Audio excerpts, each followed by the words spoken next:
उद्योजक म्हणून एक आयडिया सुचते आणि आपली एक्साइटमेंट वाढते आणि थेट आपण बिग लॉन्च करतो. Big investment, big resources, big team. आणि काही महिन्यातच कळून चुकतं की चूक झाली. का? कारण no testing, no feedback, no correction. लक्षात ठेवा, आयडिया कितीही भारी असली तरी मार्केटमध्ये ती चालेलच याची काही गॅरंटी नाही. म्हणून मी नेहमी सांगतो, आधी प्रयोग मग प्रकल्प, आधी बुलेट मग बॉम्ब.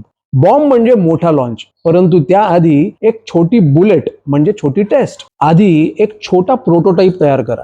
जास्त रिस्क न घेता एक पायलट प्रोजेक्ट राबवा, त्यातून सुधारणा करा आणि डायरेक्शन मिळवा. आमचे एक उद्योजक मित्र एका बिझनेस आयडियासाठी मोठी इन्व्हेस्टमेंट करणार होते. मी त्यांना सांगितलं, थांबा, डायरेक्ट मोठी रिस्क घेऊ नका, एक छोटा प्रयोग करा. त्यांनी तो केला, क्लायंट्सकडनं फीडबॅक घेतला आणि त्यामुळे प्रॉडक्टमध्ये सुधारणा आणली आणि त्याच्यानंतर बिग लॉन्च केला. सांगायला आनंद वाटतो, व्यवसाय 100% खात्रीलायक यशस्वी झाला. हे जर टेस्टिंग टाळलं असतं तर नुकसान फक्त पैशाचं नाही, वेळ, एनर्जी आणि कॉन्फिडन्सचंही झालं असतं. आजपासूनच ठरवा, कोणतीही मोठी सुरुवात करण्याआधी छोटा प्रयोग करा, त्यातून क्लॅरिटी, कॉन्फिडन्स आणि कंट्रोल मिळवा. कारण मोठा बॉम्ब लॉन्च करायचा असेल तर आधी टार्गेटवर एक बुलेट मारा.